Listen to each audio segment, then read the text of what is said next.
Hi, I'm Rick Bennett, host of Gospel Tangents. I need your help. Please donate on our website, gospeltangents.com, and click on the donate button. It can be a one-time donation or a recurring donation. Your donation will help us to create better resources to learn more about Mormon history. So far it's been a labor of love, but I really need some help getting better equipment, better sound, that sort of thing. So please either commit to a recurring donation or a one-time donation. We'll take any help we can get. Thank you for your help. Hey everybody, I wanted to remind you about our contest. Please sign up by July 24th, 2017. Actually, sign up the day before that because that's the day we're holding the drawing. You could win this book. I was at Benchmark Books this week to pick it up. This is it. Notice it still has the plastic on it. Brand new book. I had to get another one. This one doesn't have the shrink wrap on it. This one's mine. But this is what it looks like. It's a really cool book. Kurt Bench wrote the introduction. He's the guy I interviewed a few weeks ago. We've teamed up with Benchmark Books. To get this book, the one with the shrink wrap, all you need to do is, well, actually, you need to be the winner of our drawing. But to be in the contest, just sign up at gospeltangents.com/newsletter, and you could win this really cool book. It was selling for $175 on Amazon just a few weeks ago, even higher on Abe Books. So check it out. It's a cool book. I'd like to introduce David Rosenvall. That's probably a name you haven't heard before. He's actually the guy who put together scriptures.lds.org that many of you use on a daily basis. One of the things that led to was his interest in the Book of Mormon.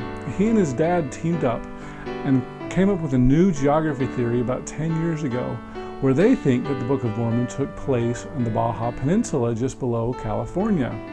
It's an interesting idea. Let's check out the conversation. I'd like to welcome everybody out here to Gospel Tangents Podcast. I'm here with David Rosenvall.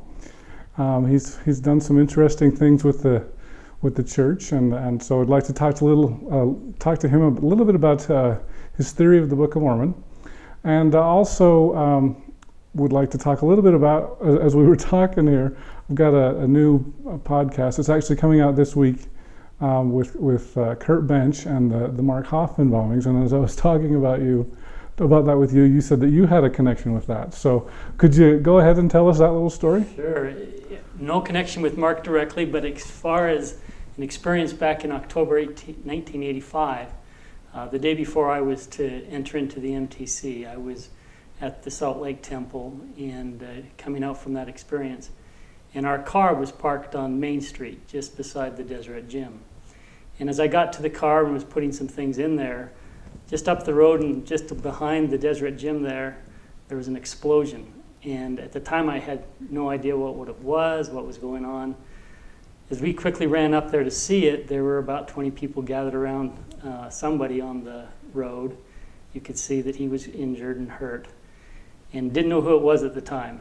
And continued on. The next day went to the MTC, and my grandmother, who just lived just down the road from there, kept sending me articles as things were developing and so forth. So I got to learn about them while I was serving on my mission in Sweden through those newspaper articles. And every time I hear the name Mark Hoffman, my heart and my mind goes right back to that incident as if I was just there hearing that car explode. So wow, interesting way to start your mission, I guess. Yeah, no kidding. That's quite a story there. So I was just reading the book Salamander, and it said that there was a witness, but I guess there were several witnesses to this. Yeah, I think I don't know who actually saw it. I would imagine there'd be a couple that were right there when it happened. Most of the people I think came out from the gym or around the corner and saw it kind of right after the explosion. Mm-hmm. So. Wow, that's kind of crazy. So tell us a little bit about your background. Where do you work, and how did you get involved in Book of Mormon geography and that sort of a thing? Sure. I'll probably have to take you back many decades, again, back to my mission. When I returned home from my mission in 1987, my father at the time was showing me something called hypertext. It's a new technology on our little Macintosh computer, and he had showed how he had taken the text of the scriptures, put it in, and he was linking verses to footnotes. And at the time, boy, that was kind of interesting and neat way of reading the scriptures, because the scriptures at that time really weren't in a hypertext format. And so over the next 10 years or so, he and I, just kind of more as a personal project interest, scanned all the scriptures in using OCR, linked up all the footnotes and all the verses and things like that. Oh, by the way, OCR is, for those who aren't computer experts. Optical character recognition. So you scan a page and it will figure out the letters, and it saves a lot of typing is what that does. So we have an electronic version of the scripture, probably the first one. In fact, I know it was the first one in the church didn't even have one that had the footnotes and everything. And it was about the year 2000, we had been maintaining this, that we donated all of this text, all linked up in a format that the internet could use. And in 2000, that became scriptures.lds.org. And for about 10 years, we maintained that for the church, and we did about 22 languages for them. And we got very intimate with the scriptures. We got a really great understanding of them. Just the linking and how they all went together. And it was in about 2008, out of the blue, my father called me one evening. Now, my father, he is a geographer. He was a professor at the University of Calgary for 40 years, the vice president there, and taught geography. He studied at the University of California in Berkeley. And up until that point, he had never even brought up Book of Mormon geography with me or anyone in our family. It wasn't a concern for us. Interesting, but not a concern. And in 2008, he phoned me up and he said, "David, where do you think the Book of Mormon took place?" And I told him quickly, Baja California. I got to tell you how I got there, because I don't think most people arrive at Baja California. We couldn't, in fact, up to that point, we couldn't find anybody. But again, back to my mission, I had a day planner, and I think I was been out a month or two, and I really couldn't understand the language too well. I remember being in sacrament meeting, and in my day planner, I was looking at the world map, and I thought, where could this be? And I saw Mesoamerica and kind of all those traditional places, and for whatever reason, my mind, I remember thinking Baja California.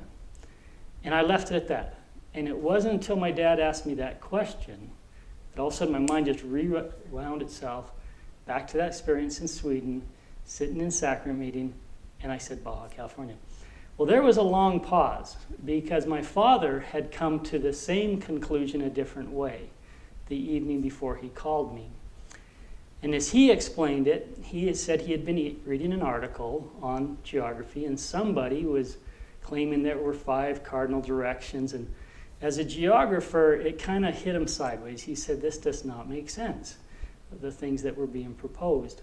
So he picked up the scriptures and started going through them and just kind of trying to think as a geographer would think. And he says he remembers reading the scripture where it talks about the seeds, that the seeds from Jerusalem were taken with them to the new land. And wherever they went, it says they grew exceedingly. And he says at that point, he said, I know right where this is. Because as a geographer, he taught it for many, many years, seeds only grow in certain climates as you move them around the world. So he said, wait a second. If it's the climate of Jerusalem, it's got to be California or Baja California, one of those California areas. And so that's when he phoned me. And from then on, we spent the next 2 weeks combing the entire text, using our search systems, trying to find things that we could use to piece it together. So that's how it started.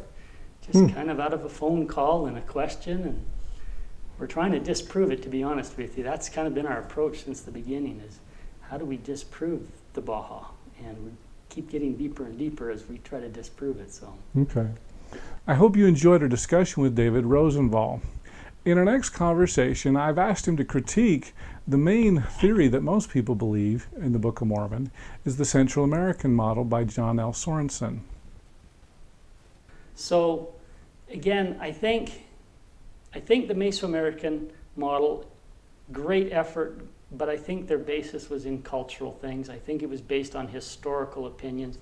And now they're just trying to triangulate all those, and just all they're left in their minds, they got to get the geography to fit. But the other thing's there. Click here to subscribe, click here for a transcript, and over here you'll see some other videos that we've done here on YouTube. We hope you'll use this as a valuable resource to learn more about Mormon history.